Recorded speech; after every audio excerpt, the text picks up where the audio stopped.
warahmatullahi wabarakatuh. Bagaimana kabar anak hari ini? Semoga sehat selalu dan tetap semangat ya. Pada kesempatan kali ini, kita akan belajar mengenai tema 2, yaitu selalu berhemat energi, subtema 1, sumber energi.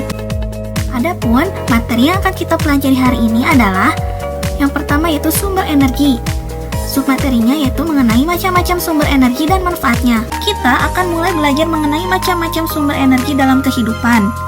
Hal ini akan membuat kita lebih mengerti dan bijak dalam memakai beragam sumber energi dalam kehidupan sehari-hari. Macam-macam sumber energi.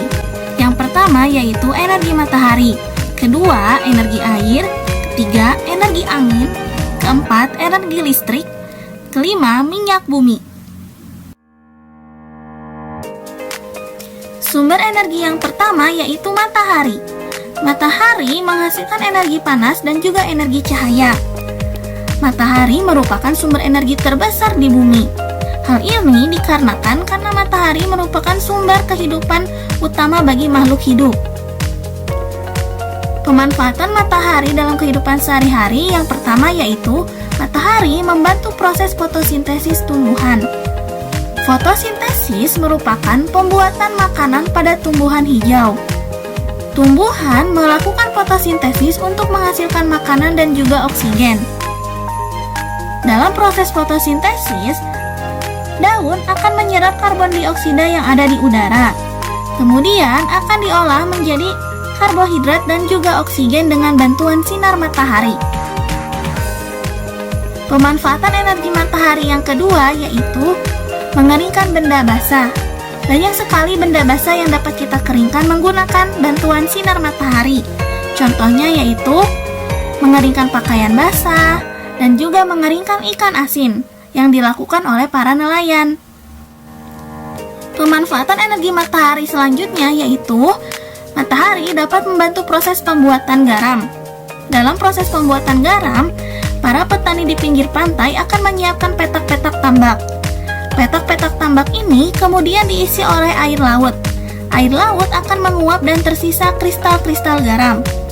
Penguapan air laut ini dilakukan dengan bantuan sinar matahari.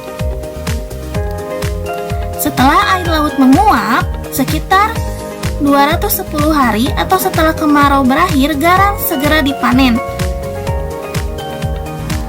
Pemanfaatan matahari yang keempat yaitu matahari dapat menjadi sumber pembangkit listrik, yaitu menggunakan panel surya.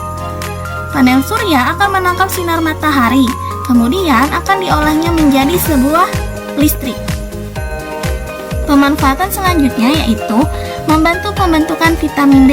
Ini dilakukan agar tulang kita menjadi kuat.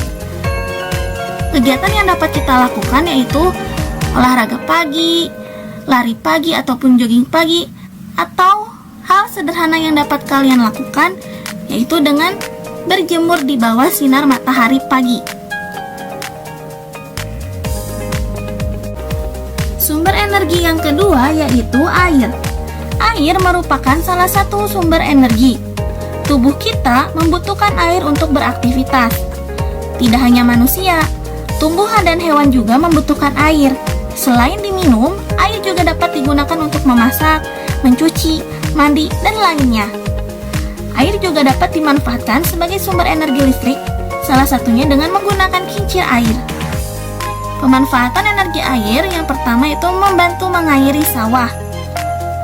Kedua yaitu memenuhi kebutuhan sehari-hari seperti mencuci piring, mencuci baju, ataupun mandi. Ketiga yaitu sumber air minum bagi makhluk hidup. Terakhir yaitu sumber energi listrik dengan memanfaatkan kincir air. Sumber energi selanjutnya yaitu angin. Angin dapat dimanfaatkan oleh manusia untuk membantu aktivitas sehari-hari. Yang pertama, angin digunakan manusia untuk membantu mengeringkan pakaian. Kedua, angin digunakan untuk membantu nelayan menggerakkan perahu layar ke tengah laut guna mencari ikan. Ketiga, yaitu angin digunakan sebagai sumber energi listrik. Dalam hal ini, angin dimanfaatkan untuk menggerakkan baling-baling dari kincir angin. Menggerakkan baling-baling kemudian akan menghasilkan sebuah energi listrik. Sumber energi selanjutnya yaitu energi listrik. Energi listrik merupakan salah satu sumber energi yang banyak digunakan di sekitar kita. Listrik merupakan sumber energi yang membantu kita melakukan aktivitas sehari-hari. Dengan adanya energi listrik, kita dapat menyalakan lampu, televisi, radio, setrika, dan masih banyak hal yang lainnya. Kita semua berhak mendapatkan listrik. Kewajiban kita adalah menghemat penggunaannya. Sumber energi selanjutnya yaitu minyak bumi. Kita sebagai warga negara mempunyai hak untuk memanfaatkan minyak bumi dalam mendukung aktivitas sehari-hari. Namun, di sisi lain, kita juga mempunyai kewajiban untuk menghemat penggunaan minyak bumi. Minyak bumi merupakan sumber energi yang tidak dapat diperbaharui, karena proses pembentukan minyak bumi membutuhkan waktu yang lama, bisa mencapai jutaan tahun. Permintaan untuk minyak bumi dari tahun ke tahun terus bertambah. Sebaliknya, ketersediaan minyak bumi dari tahun ke tahun terus mengalami penurunan. Dengan semakin langkanya persediaan minyak bumi, pemerintah menghimbau setiap warga negara untuk menggunakan minyak bumi secara bijak. Adapun penggunaan minyak bumi dalam aktivitas sehari-hari, salah satunya yaitu sebagai bahan bakar kendaraan, berupa bahan bakar kendaraan motor, mobil, pesawat, maupun kapal.